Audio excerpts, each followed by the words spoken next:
Hey guys, welcome back to the shop. So I was planning on doing a multi-part build video on making one of these giant test indicator clocks. So big I can't even get it all in frame. However, I lost most of the footage, unfortunately, but I do have some, and I wanted to at least give credit to Joe Pye on his channel. He's where I originally saw one of these, and then the Moose Shop is a woodworker who made one also.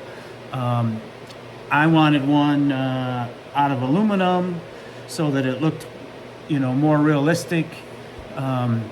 So I took the drawings that the Moose Shop has on his channel, and I adapted them over to using 1/4-inch aluminum, and modified those to fit more what I wanted to do here. So I'll put a link in the description to the Moose Shop's channel and to Joe Pye.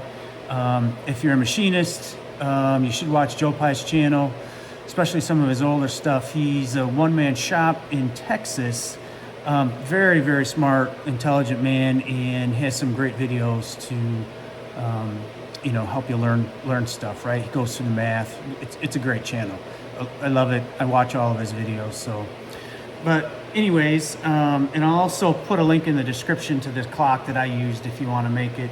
And if anybody's interested into the fusion files to make one out of aluminum, put it in the comments below, and maybe I'll get them out, put a link or whatever. But if nobody wants them, then I'm not going to bother with it. But with that, like I said, sorry I lost most of the footage. I do have some stuff. It's not super exciting. I'll put as much content in there as that I have, but I wish I could have saved all that footage where I went through most of it step by step and what I was doing and how I was doing it. So did use the silent, and I know this is a little bit of a departure from the normal style videos. I have a bunch of those shot that I've just got to get posted. So if you're tuning in for those, you're gonna have to hang tight. But with that, let me post up the video. Thanks you guys for watching. Like I said, links to those channels in the description. And if you're interested in the plans, the fusion files to make one of these, put it in the comments below, and we'll get them to you. So thanks a lot. We'll see you. All right, so here's just a quick look at my materials, my raw materials. These up here were all drops or pieces that I had in the shop already from other jobs, and then I picked this flat piece up here from McMaster Car. So this is where the majority of everything will be cut out of. The sides, top, bottom, back, all that. And then these are the dovetails and the pins and everything you can see there too. So, all right, with that, let's, we'll head over next to the plasma cutter and we'll get this thing cut out.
All right, so we got all the parts here off of the plasma table.